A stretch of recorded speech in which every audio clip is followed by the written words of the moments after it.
From the Cardinal Television Studios, I'm Justin Gould with Fisher News Brief. Hillary Clinton is leading Donald Trump nationally among likely voters, but the two new polls diverge on the size of her lead. Trump, who has challenged the accuracy of the polls in the past, is suggesting the legitimacy of the election itself may be in question. This on the heels of a firebombing attack that damaged a North Carolina GOP office.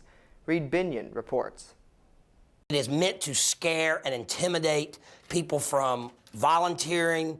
A North Carolina Republican Party official reacting to the firebombing of a GOP party office over the weekend. A swastika and the words "Nazi Republicans leave town or else" were reportedly spray painted on an adjacent building. The state GOP tweeted its appreciation after Clinton's campaign tweeted a note of sympathy. But Trump on Twitter blamed Clinton supporters for the attack. It comes as the Republican presidential nominee ramps up claims that the election is being rigged. The election is being rigged by corrupt media pushing completely false allegations. Trump supporters, including former New York Mayor Rudy Giuliani, arguing that Trump isn't talking about the actual voting process. When he talks about a rigged election, he's not talking about the fact that it's going to be rigged at the polls. But when challenged, Giuliani backtracked, seeming to allow for the possibility of election rigging. There are a few places where they've been notorious for stealing votes. What they do is they leave dead people on the rolls, and then they pay people to vote those dead people. Trump himself specified on Twitter that the election is being rigged at polling places. Meanwhile, his running mate, Mike Pence, while also hitting the media, added a measure of calm Sunday. We will absolutely accept the results of the election. Look, the American people will speak in an election that will culminate on November the 8th. I'm Reed Binion reporting. A Houston community is outraged over an officer-involved shooting, and a man is now in critical condition after being shot by an off-duty police officer. It all started with a confrontation over some dogs. Stephen Romo spoke with the family of the man who is now in the hospital.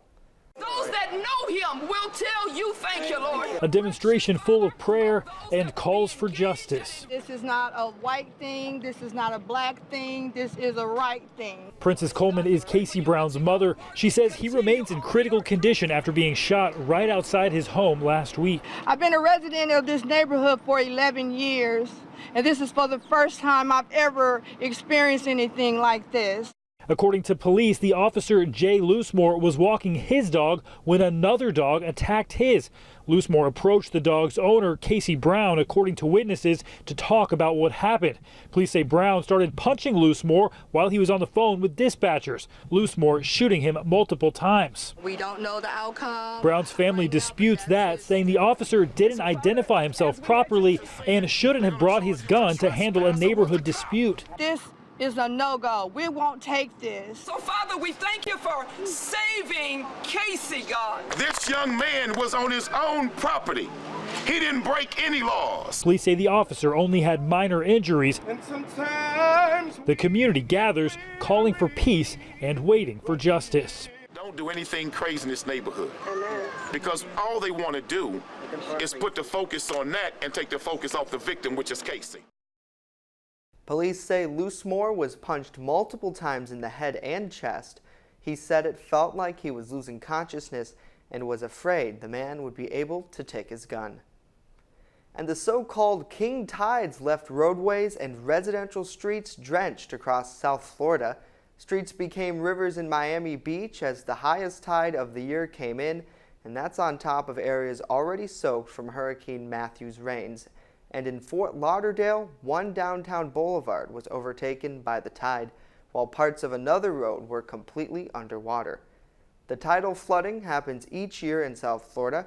The National Weather Service is warning beachgoers to look out for rip currents and beach debris. Get ready to see a lot less sugar in Pepsi drinks. Pepsi Cola says it plans to aggressively cut sugars and calories in dozens of its products. It's promising that at least 2/3 of Pepsi Cola drinks will have 100 calories or less by 2025. The global food giant also plans to reduce saturated fat and sodium levels in many of its products like Frito-Lay chips. Pepsi Cola is also laying out plans to improve environmental impact and promote human rights and diversity. It said Monday the changes are due to consumer preferences as well as new dietary guidelines from the World Health Organization. And that's all of today's headlines. I'm Justin Gould for Fisher News Brief.